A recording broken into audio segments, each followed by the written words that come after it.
Nos encontramos nuevamente en esta tribuna pedagógica, por supuesto educativa, anticolonialista, formativa, si es anticolonialista es descolonial, y sobre todo latinoamericanista, que es la Cátedra de Escuela de Escuelas, que ha sido convocada por el ciudadano presidente Nicolás Maduro Moro, a partir del llamado a la celebración y conmemoración, a ambas siempre digo, del Bicentenario de Carabobo. Entonces estamos convocados aquí para seguir conversando sobre todos estos temas apasionantes que nos forman. Les voy a pedir disculpas para quitarme esto y hablar un poco más tranquilo sobre este tema. Decimos que son temas apasionantes, sobre los cuales quizás no vamos a terminar nunca de conversar y vamos a tener distintas miradas y propuestas, incluso debates a nivel local, nacional e internacional. En este momento el punto que nos concentra, dos puntos, no uno, pero dos grandes miradas van a girar sobre el pensamiento y las ideas. En primer lugar, del eurocentrismo y en segundo lugar, de la descolonización en sentido amplio y de la decolonialidad en sentido particular. Por aquí cargo una serie de anotaciones, pero más allá de las anotaciones que podamos decir, no hay nada como, vamos a ver si podemos enfocar esto aquí para que lo veamos, no hay nada como revisar los materiales directamente desde los libros. El Ministerio de la Cultura, en el caso venezolano, ha editado muchísimo material. Esto corresponde al perro y la rana. Pero muchísimo material como este de Arturo Escobar, que se llama La invención del tercer mundo, construcción y desconstrucción del desarrollo, y encaja dentro de la serie Colonialidad, Modernidad y Descolonialidad. ¿Qué quiero decir con esto? Que más allá de las notas, nosotros debemos ir a las fuentes primarias, a las fuentes directas que son los libros. Por supuesto, también podemos ir a usar la tecnología, como son los tablets, para a través de internet estar revisando esos distintos materiales, y desde luego la telefonía, también con lo de es decir, todo el uso de la telemática a raíz de las distintas plataformas, WhatsApp, Telegram y todo lo que competa a internet, nosotros poder buscar este tema que nos une en este momento, que apasiona y que nos marca. A partir de esto, hablemos un poco entonces, desde estas notas, de lo que sería el eurocentrismo. Y vamos a decir inicialmente que el eurocentrismo es una dimensión de la cultura, de la ideología, de la economía, de la política y del poder del mundo capitalista contemporáneo. Pero eso tiene un proceso evolutivo. Y fíjense que estoy hablando de cultura, ideología, economía, política y del ejercicio del poder, porque todo eso nos abruma y todo eso nos conforma, nos abruma en el momento en que nos sentimos acosados, pero nos conforma porque no podemos desligarnos de esto. Quizás aquí hay que meter lo bélico-militar, lo militar, porque el ejercicio del poder se impone en el eurocentrismo con la fuerza militar. Este pensamiento eurocentrista es un pensamiento que considera a Europa como el centro del mundo conocido, el centro del liderazgo político, militar, social, económico, educativo, cultural y por supuesto intelectual. Es decir, toda la reflexión y todo el mundo conocido parte de Europa. Después vamos a ver que eso no es tan cierto, pero es el pensamiento europeo el que está puesto de manifiesto. Es un pensamiento que va a abarcar los siglos XVI, XVII, hasta este momento, los siglos XXI, en donde todavía nos encontramos con ámbitos de la neocolonización que viene del supremacismo y del hegemonismo imperial, ya no solamente europeo, también estadounidense. Sobre esto nosotros vamos a estar yendo y viniendo. ¿En qué se detienen? ¿En qué pensamiento se detienen? Esta es la forma de ver el mundo, la mirada del mundo, la mirada desde Occidente. Y esto es muy muy necesario puntualizarlo, porque es la mirada desde Europa y desde la Europa occidental. No es la mirada desde el mundo oriental. No es la mirada desde el mundo africano, no es la mirada desde el mundo latinoamericano, desde nuestro mundo, que nosotros llamaríamos lo latinoamericano, pero para allá vamos. La mirada occidental, europea, entonces, que considera que Europa es el centro del mundo, pensamiento filosófico que parte de Hegel y de Kant. Eso es importante saberlo. Filosofía, Hegel, Kant, y con todo su pensamiento político puesto de manifiesto, en donde ¿qué va a resaltar? A una cultura supuestamente aria, supuestamente no, aria, supuestamente superior al resto de las culturas, se van a sostener en la antropología positivista. Van a hacer muchísimo hincapié, sobre todo a finales del siglo XVIII, en el siglo XIX, a lo largo de todo el siglo XIX y del siglo XX, con esta antropología, porque esta raza aria, y debemos cuestionar el concepto de raza, los arios se van a creer superiores, una civilización superior que está como destinada por Dios para dominar al resto de los pueblos del mundo. Ahí está el eurocentrismo, ahí está este supremacismo hegemónico dominante que, como decía, nace en Europa desde el Renacimiento. A partir de ese momento, el renacimiento de esas ideas con Kant y con Hegel. Pero esto es para dominar a las otras culturas del resto del mundo desde la mirada europea, porque ellos son los que tienen todo, ellos son los civilizados, y entonces todo el resto de las culturas universales que hayan podido existir a lo largo de todos estos siglos son consideradas como culturas, en primer lugar, supuestamente inferiores, completamente falso, por supuesto, y luego como culturas bárbaras y culturas salvajes a las cuales había que llevarle la civilización. La civilización llegaba por medio del ejercicio militar, de la invasión militar, de la creencia religiosa de un mundo cosmogónico que les iba a anular toda la cosmogonía, eliminar, atachar toda la cosmogonía de las distintas culturas que no eran eurocéntricas. Por supuesto, eliminan las culturas y tienen que comenzar supuestamente, para ser civilizados, a aceptar la cultura europea occidental. Esto, en otra cosa, es el pensamiento de la modernidad, el pensamiento de la razón. El eurocentrismo va a estar ligado mucho como esencia ideológica a la modernidad. Recordemos que la modernidad se sostiene sobre la razón, sobre el progreso y sobre el desplazamiento de Dios, el pensamiento divino, para imponer justamente a la razón. Es el pensamiento de la modernidad. Ahora, la filosofía europea comienza a mirarse a sí misma, comienza a verse como, a verse y a creerse como superior, y a considerar como que fuera un estado paternalista con el resto de las culturas, lo cual también es completamente falso, porque de paternalista no tiene absolutamente nada. Lo que son imperios invasores que, en nombre de ese pseudopaternalismo, invaden territorios, invaden pueblos, los saquean, los roban, les cambian su cultura, sus creencias, su cosmogonía, su pensamiento, y les imponen el modelo europeo.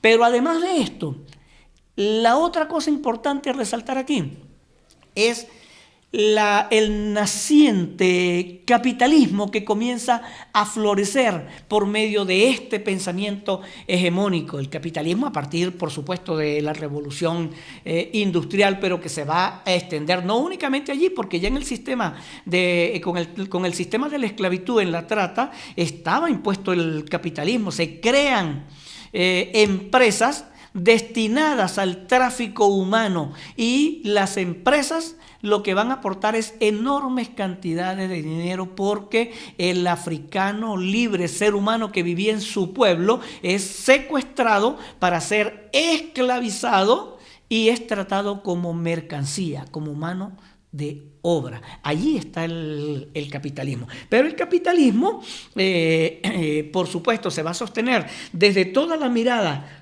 colonialista, colonizadora y mercantilista.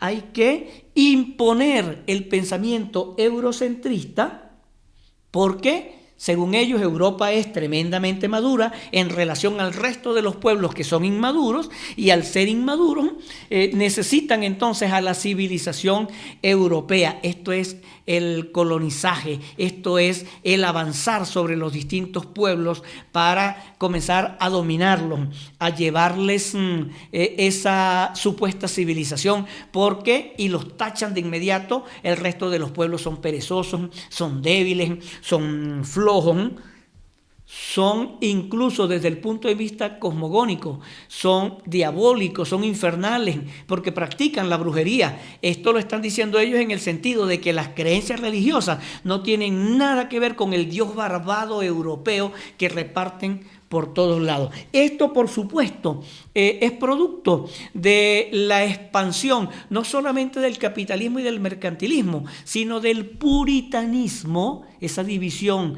protestante que surge en Europa, pero el puritanismo, que es el que llega inicialmente a las 13 colonias y de ahí se va a comenzar a expandir por el resto del mundo. Y desde ese puritanismo es que vamos a comenzar a ver, a estudiar posteriormente desde el eurocentrismo, a estudiar que el resto de las culturas, el resto de las cosmogonías, si no tienen al Dios barbado dentro de sus creencias, un Dios barbado, pálido, un Dios a veces irascible, si no está dentro de sus creencias, esas creencias son tomadas como infernales, como diabólicas. Se obvia la cultura, se obvia la tradición religiosa o cosmogónica y cultural de los distintos pueblos para imponerle la cultura entonces de la Europa occidental.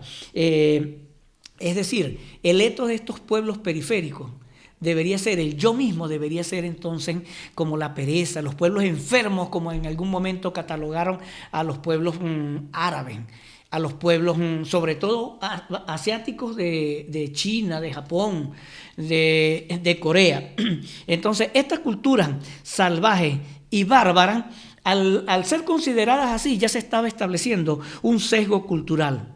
Europa posee la formación histórica, Europa es madura, Europa está pensando, es la filosofía. Ojo con esto, porque nosotros seguimos volteando los ojos siempre, todo el tiempo, a la filosofía europea. No quiero decir que esto es malo y que hay que dejarlo de hacerlo, no.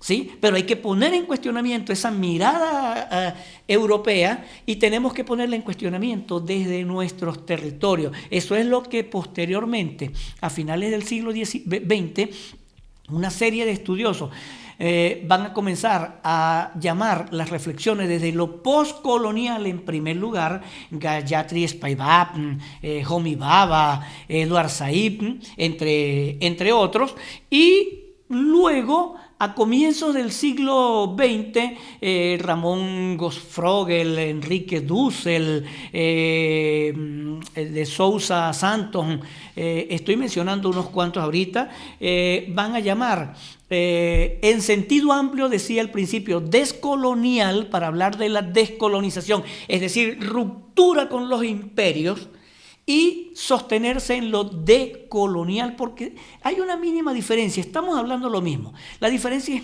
mínima, ¿en qué sentido? En que lo descolonial me va a situar a mí en los estudios culturales, muy ligados a ese pensamiento postcolonial, y lo decolonial va a ser esa ruptura, pero esa ruptura mercantilista en primer lugar, económica en primer lugar, pero reconociendo aquí lo decolonial, que aunque se produjo la ruptura con los imperios, seguimos dependiendo de ellos. Es decir, en el caso venezolano, 1821, bicentenario que estaremos conmemorando los próximos días. Sí, se rompen las cadenas con España, pero seguimos dependiendo histórica, cultural, política y económicamente con Madrid. Es decir, desde la metrópoli. Ahí está lo decolonial. Ese pensamiento se sigue manteniendo. Por esto entonces nosotros tenemos que saber mirar desde América Latina, desde el Caribe y por supuesto desde Venezuela, los saberes europeos, la filosofía europea, porque sí, la historia que es importante, la historia que por cierto, europea occidental, no la arrancan desde Egipto, no la arrancan desde los orígenes africanos, no, la comienzan desde Grecia. Es el mundo europeo completamente puesto sobre el tapete. Es el pensamiento en ese momento europeo el que van a extender. ¿Por qué? Porque esos son los pueblos que aparentemente son maduros, que tienen formación, que tienen estudio y que a partir de allí se van a comenzar a extenderse por el resto del mundo, a adoctrinar y a ideologizar a los distintos pueblos con los cuales se van topando. Eso es lo que hacen cuando se encuentran casualmente, y lo pongo en interrogante, con el llamado Nuevo Mundo, con lo que nosotros vamos a conocer con América. ¿Y por qué digo que casualmente? Porque es falso que no hubiesen venido otros navegantes al continente hoy día conocido como América.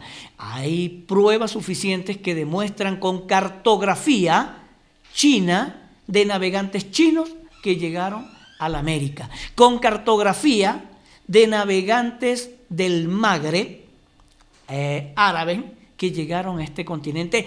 Y digo esto antes de la llegada de Colón. Y por supuesto, los navegantes vikingos que estuvieron aquí. Pero el pensamiento filosófico histórico europeo nos dijo a nosotros que habían sido los europeos con Cristóbal Colón quienes llegan primero a este continente. Y nosotros tenemos que comenzar a separar y a dilucidar todos estos temas necesariamente en función de la verdadera historia.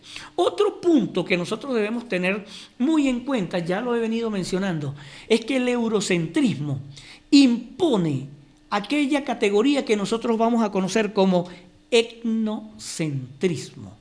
¿Y por qué etnocentrismo? Porque es lo que nos va a llevar, decía ahora de lo de la raza aria, la supuesta raza pura, la supuesta raza superior, nos va a imponer a esa raza que luego va a crear por el resto del mundo distintas nacionalidades, partiendo de lo que nosotros hoy día, dentro de la mirada descolonizadora, vamos a conocer como WACs, es decir, los blancos, anglosajones y protestantes. Pero para llegar aquí hemos tenido que haber visto y conocido, al menos en películas, y por supuesto en esto que les decía, en estos materiales a los cuales siempre tenemos que ir, es decir, al libro, nosotros hemos visto el papel del Ku Klux Klan, es decir, la mirada supremacista y criminal de unas culturas o de unas civilizaciones o de una raza que se ha creído superior y que puede avasallar y maltratar a cualquier otra raza. Esta raza aria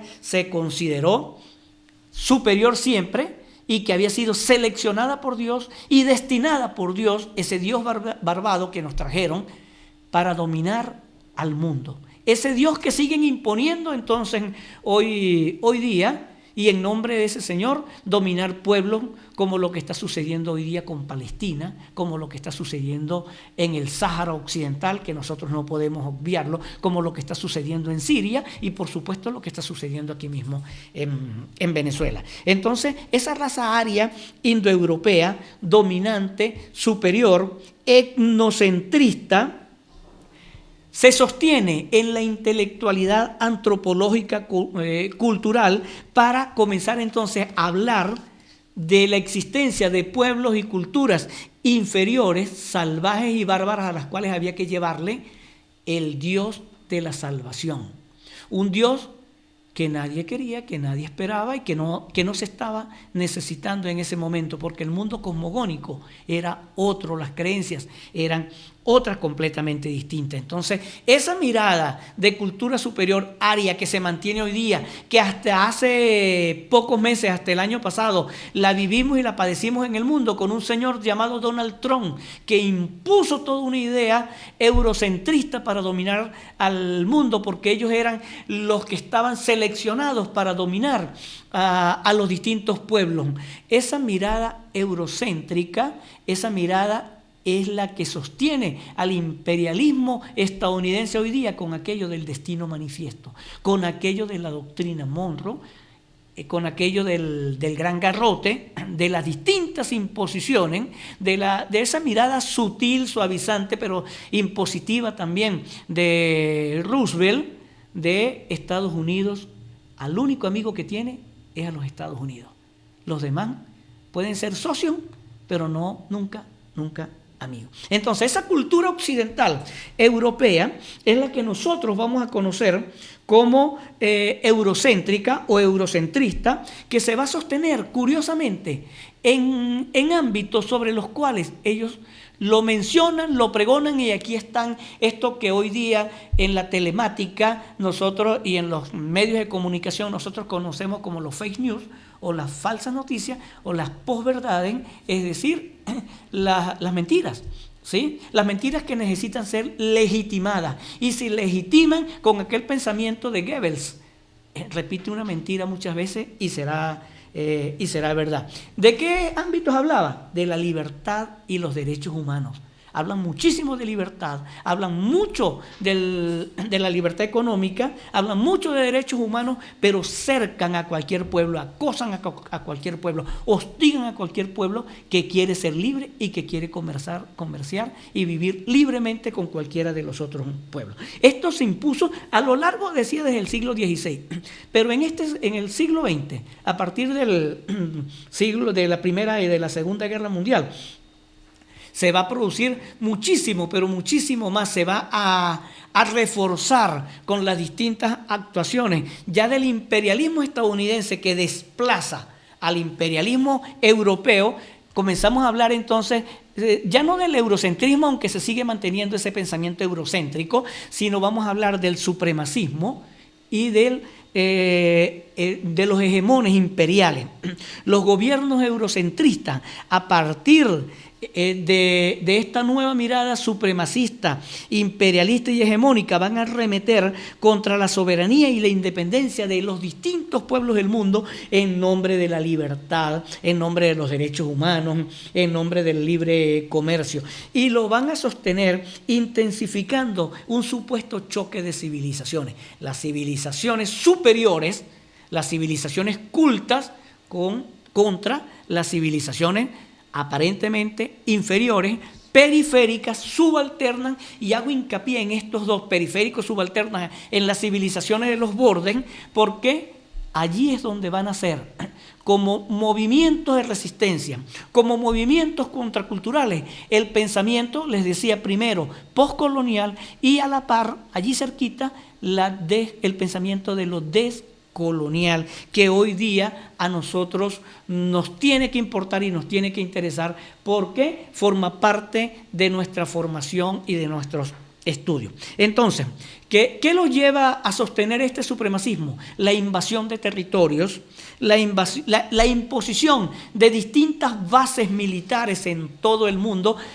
siguiendo el modelo de la antigua Roma, del Imperio Romano, poniendo bases militares y enviando procónsules, no para establecer conversaciones de igual a igual con los pueblos del mundo, no, sencillamente para imponerle sus criterios.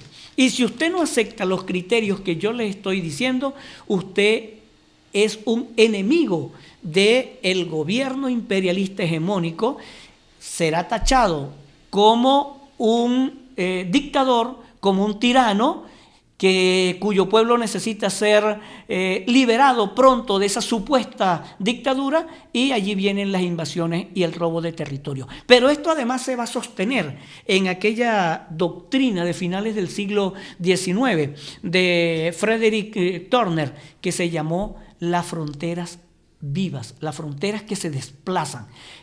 Para los imperialistas, y esto era lo que pretendía decir Turner en ese momento, para el imperialismo estadounidense como para el imperialismo europeo no existen fronteras. La frontera la respetamos los pueblos subalternos. Es el límite al cual uno no debe pasar, el límite que siempre creaba un cierto temor, lo que hay del otro lado. Pero en este caso, el límite no se traspasaba no por el temor, sino porque había el respeto a la soberanía de los otros pueblos. En este caso, A los imperialistas no les interesa respetar la soberanía de ningún otro pueblo. Les interesa sencillamente abordar, invadir a ese pueblo para tomar lo que tenga en ese pueblo, para liberarlo supuestamente y posteriormente para apropiarse de sus distintas riquezas. El mercantilismo se está imponiendo, y con el mercantilismo capitalista, con ese pensamiento de creerse superiores, viene la discriminación y el racismo, la imposición y el reconocimiento de las distintas minorías, minorías étnicas, minorías sociales, minorías raciales, minorías societales, en fin. Y estas minorías se reconocen y se legitiman a partir de la cientificidad de disciplinas como la etnología y la antropología positivista, sobre todo de ese momento, ¿sí? Entonces nosotros estamos llamados a debatir ese pensamiento eurocentrista, impositivo, colonizador y salvaje, ese pensamiento que hoy día lo he tomado en otro momento, ese pensamiento que está en decadencia, porque no solamente está en decadencia la imposición militar, hoy día lo mencionábamos en algún momento pasado con la imposición de la hierarquía, de la metáfora de la hierarquía, que es una idea de Peter Linebaugh y Marcus Radiker en el 2005, a partir de la imposición de las distintas bases navales por el mundo, y ellos consideran que lo que se está es cercando a los distintos pueblos. En el caso venezolano,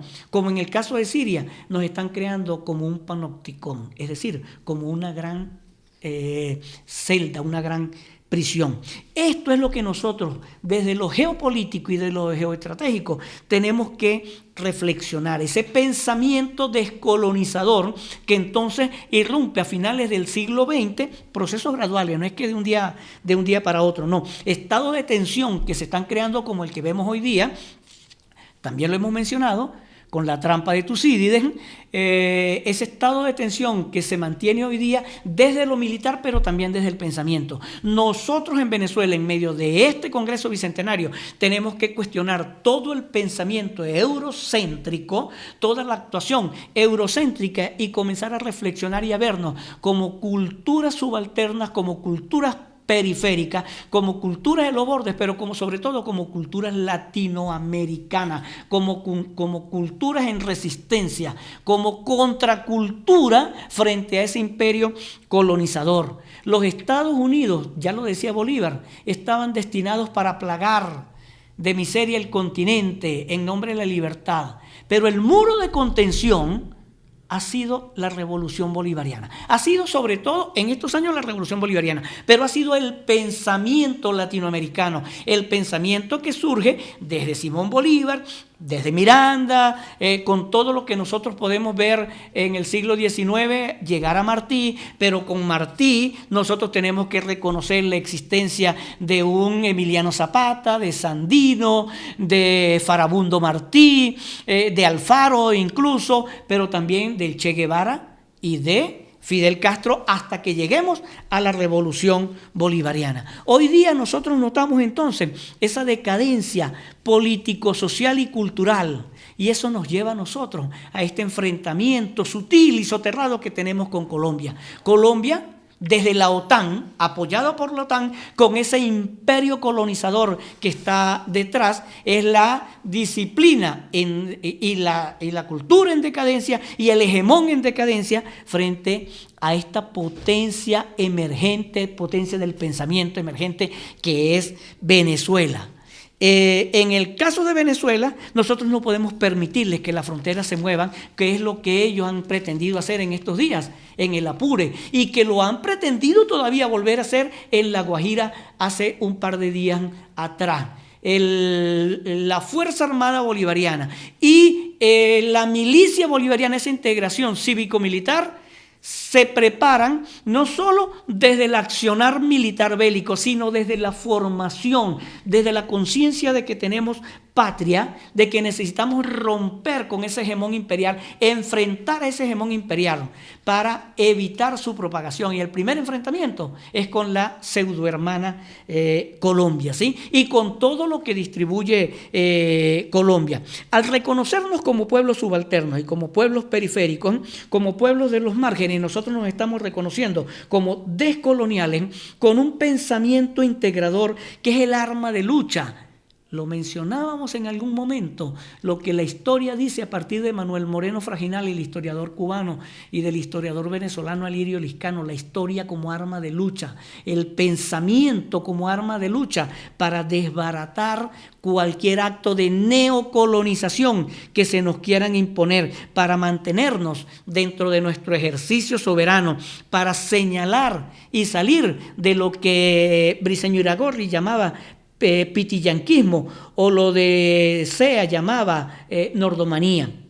Es decir, el amor por lo extranjero, el amor por los imperios opositores. Y ya para comenzar a cerrar, vamos a hablar rápidamente de dos estudiosos que desenmascaran el pensamiento de la modernidad y lo desenmascaran diciendo que ese no era el pensamiento del mundo, porque si existía el eurocentrismo, el pensamiento occidental, también hay un pensamiento oriental. Edward Said, con su libro Orientalismo, hay un pensamiento africano y hay un pensamiento latinoamericano, Miranda, Bolívar, Martí y todos los demás.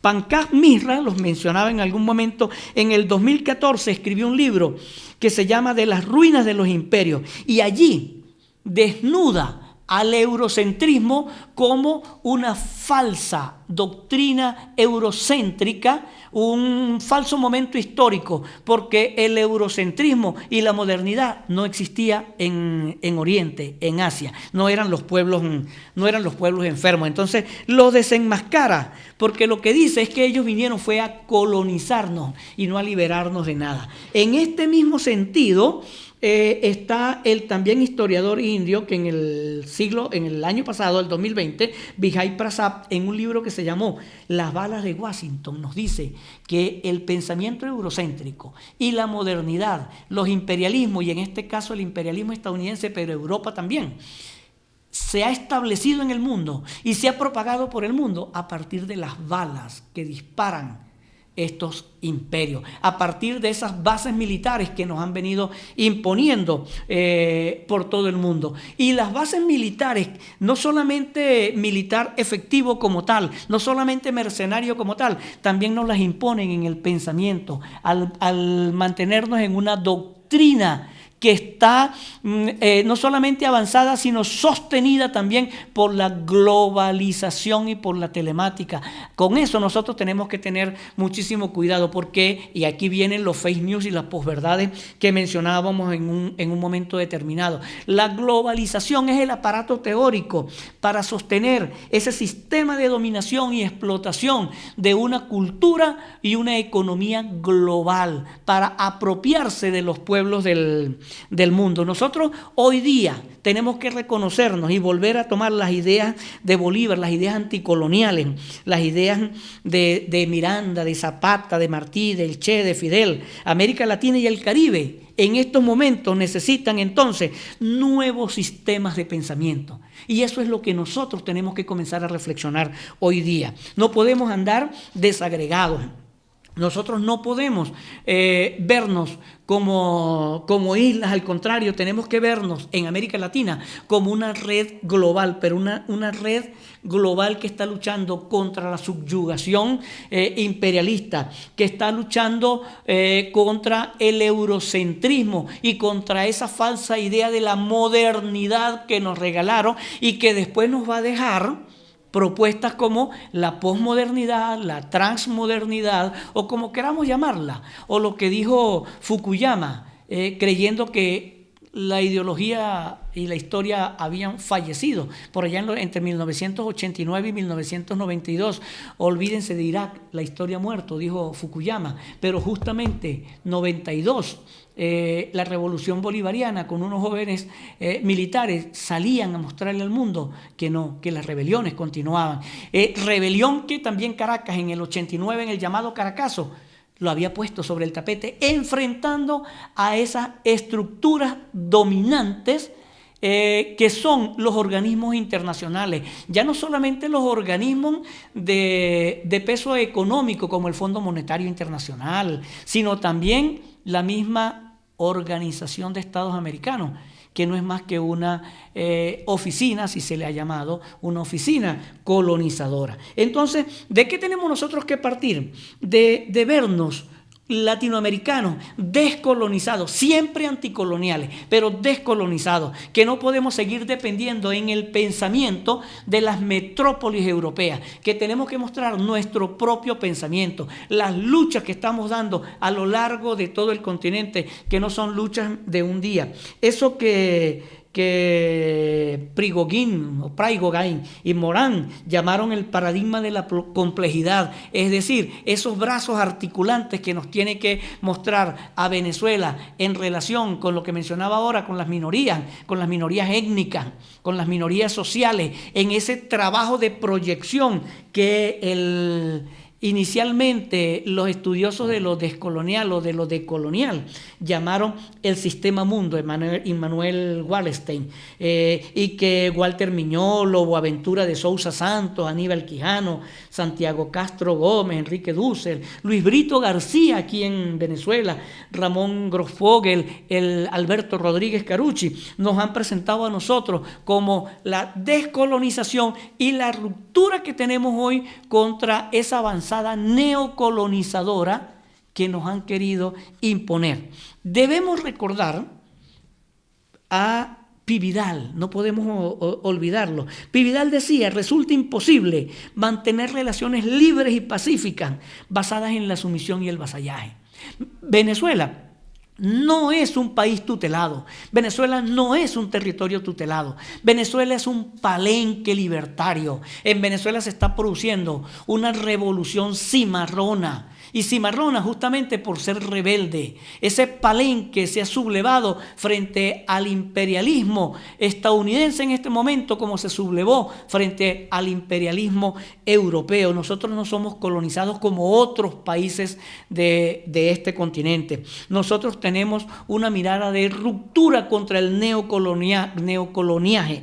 Tenemos una ruptura frente al celestinaje que presentan unos presidentes de países de este territorio que se mueven y funcionan y actúan como un rebaño, como cordero a las imposiciones que le dicen sus amos. Voy a cerrar con las palabras de José Martí sobre nuestra América. Tenemos que volver a leer a José Martí, tenemos que estarlo leyendo constantemente. Y para ver a José Martí, para leerlo y releerlo en este momento, nosotros tenemos que ver que nuestra América, el discurso de nuestra América, es un discurso de contracultura, y de contracultura contra el eurocentrismo, contra la colonización y, por supuesto, en este momento, contra la neocolonización, contra ese cambio de espíritu y de pensamiento, de mentalidad que nosotros necesitamos. Venezuela, la revolución bolivariana es la esperanza, es el muro de contención contra ese imperialismo. Nos tienen cercados, pero no nos tienen rendidos, y no nos van a rendir, y no nos van a rendir pese a ese acoso, porque nos estamos formando, y la formación parte de asistir a talleres y seminarios como estos. Tenemos que seguir ahondando en esos temas. Con esto nosotros damos por cerrada esta jornada de este día, y les decía, con anotaciones que tenemos, sí, pero vayamos al texto como tal, vayamos a los libros que tenemos aquí, vayamos a los libros. Si es necesario que esos libros los consultemos a través de las redes sociales, a través de la internet, con una tablet, con los teléfonos, hagámoslo, pero estemos leyendo sobre este pensamiento que emerge a finales del siglo XX y que va a marcar a toda la revolución bolivariana y seguramente a todo el siglo, y que será la pauta de liberación de pensamiento que nos deje el comandante eterno Hugo Rafael Chávez Frías. Muchas gracias.